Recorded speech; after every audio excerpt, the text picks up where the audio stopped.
Hi there, my name is Victor and I am a master technician. Today I'm going to show you how to replace the vehicle battery on 2010 to 2015 Lexus RX350 models. Start by opening the hood and removing these two engine covers right here. Use a small flat blade screwdriver to pry up on the lip on the push pins to remove them. Could have a couple different types of push pins depending if your vehicle has had aftermarket ones installed or if it still has the factory ones. You're gonna need to remove these two right here because this cover here engages with this cover. So without doing that, you will not be able to get this cover off. And so we'll take the battery cover off first, and then this big front cover. So just lift up on this one a bit. There's a little hook right here that's clipped in, and you can take the big cover off. So the battery is located right here. Now, some people, before disconnecting it, they will use like a type of a memory saver device, which is in essence a small 12-volt battery that they'll plug it into the OBD2 port. Some people will use like booster cables on the terminals connected to another battery. I find it really unnecessary. We never do that at dealership. You can just go ahead and disconnect the battery. Always disconnect the negative terminal first. There's a 10mm nut on there, so loosen that off. If you attempt to disconnect the positive terminal first, let's say, and your wrench bridges between here and the bracket, you're gonna have a nice shower of sparks. So always disconnect the negative, get it out of the way. Now that the negative's disconnected, you can take this cover off. And now let's say if this touches here, it's not a big deal. Nothing's gonna happen. You don't have to worry about creating a miniature arc welder out of your battery.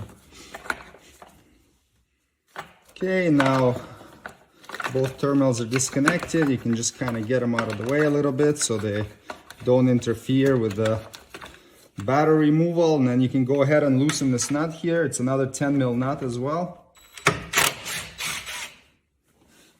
I usually don't take it off completely. I just loosen it. Take this bolt out, and then you can get this bracket out. So on the one end there's a hook, and it fits in a hole in the body of the vehicle, and that allows you to hold the battery down. And now a lot of them will have this nice convenient grab handle, so you can just take that, be ready, because the battery is quite heavy, and pull it out of the vehicle. All right, now you can grab your replacement battery and gently lower it in. Make sure it's lined up on the tray.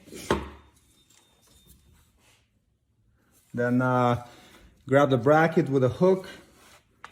Locate the hole behind the battery. Now, when you're installing this bracket, make sure you don't let it contact both negative and positive terminal at once. There is a hole there, you'll see it. Get the hook in there. Get the bolt in. Tighten the bolt first. If you want to torque it, it's around 5 foot-pounds. And now tighten this nut. Don't go crazy on it. You don't want to squish the battery case, but it should hold it tight enough that the battery cannot be moved by hand side to side. Now you can go ahead and install the positive terminal. So while we remove the negative terminal first and positive terminal last, we're gonna reinstall the positive terminal first, and that's gonna prevent any arcing issues.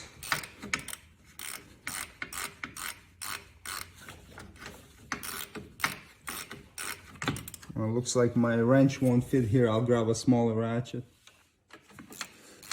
Okay, so you want to tighten these pretty much until the two sides of the terminal contact each other. I see a lot of these come in that people replace themselves and the terminals are loose. So you should not be able to move it at all. It has to be really nice and snug. So now that we got the positive on, let's go ahead and get the negative on. Might have a small little spark. Don't be afraid of that. And same thing here. So tighten it until it contacts right here and wiggle it. You should not be able to move it. And then you can use some sort of a battery terminal protector spray, and that just helps prevent any oxidation in case some of the battery acid seeps through the crimp area around the terminals where they come out of the case. This will prevent corrosion on the terminals. And you can go ahead and put the cover on the positive side. And now we can put the engine covers back on.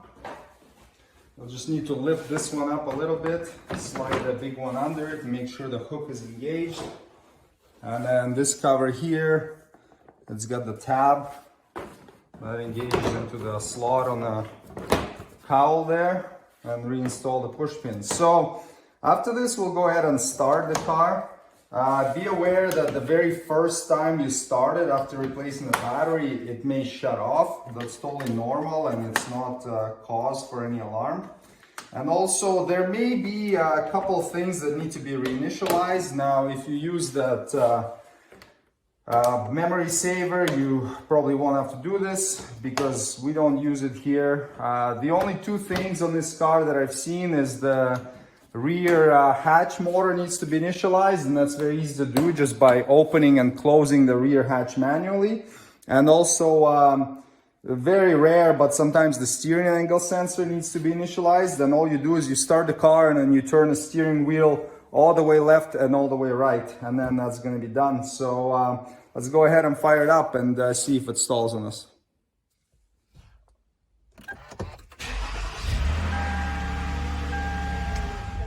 There you go, so it's stalled. That's totally normal. Go ahead and start it again. And after this, it's gonna continue running. So there you go. That's it. Battery replacement is completed. Thanks for watching. Please check for product links below the video for any tools or supplies needed to complete the procedure shown in this tutorial. If you would like me to make a specific video, please leave a suggestion in comments. And don't forget to subscribe.